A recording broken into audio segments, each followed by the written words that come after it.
When we look at business strategy, we typically address the midterm time horizon, the 3 to 5 years. You recommend, though, that we should also explore what lies before and beyond this time frame to complement the strategy to look at with foresight and signaling. So perhaps you can unpack those two. When you talk about strategy with organizations, what they typically think about is, as you said, it's like a 3 to 5 year time horizon. It's relatively close. It doesn't appear too far away, so you can wrap your head around it. And it's not like, a 3 month plan that is basically the moment you talk about it, it's about time to move it into action. Otherwise, that time is already gone. So that is strategy, 3 to 5 years. Shorter, that's what signaling does. Signaling is less strategic. It's more tactical, more operations focused. It's meant to identify short-term threats to your business continuity, if you want. But those threats are so large that they do have an impact if you do not take care of them.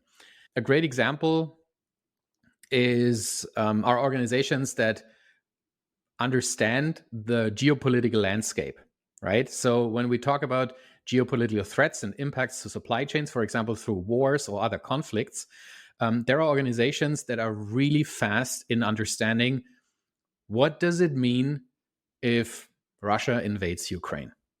What does that mean, right? So, and we've all seen the conversations around grain supply for especially Africa that is heavily impacted by that conflict.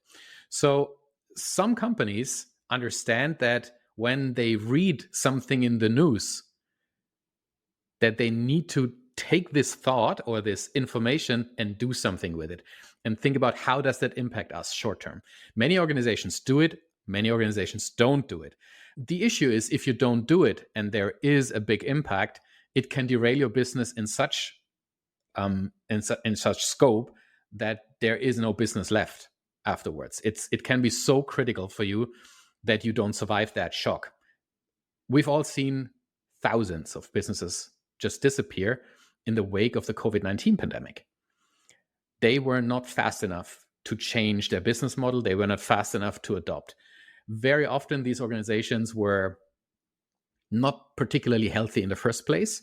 And the shifts that came through the pandemic were just the coffin, the nail in the coffin, right? So that's about signaling. When we talk about the longer term, when we talk about strategic foresight, that is an entirely different concept than strategy as such. When we talk about strategy, we talk about, what Roger Martin said, strategy is the choices that you make to win in your chosen marketplace, where the opposite of those choices aren't plain stupid. That's how we define strategy, right?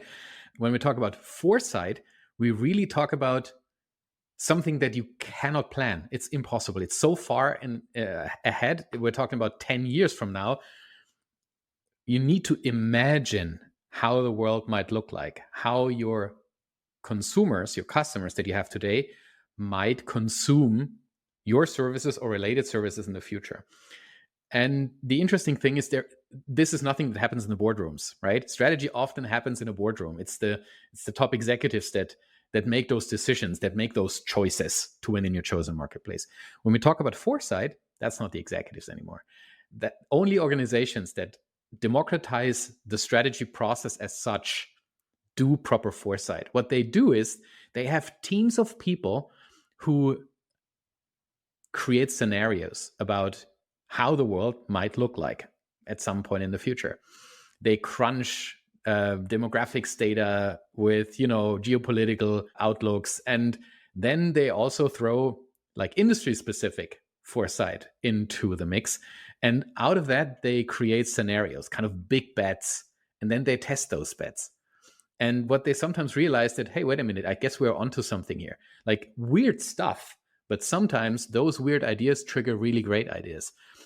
Foresight is so important for especially larger organizations because they can completely change the landscape in which you operate.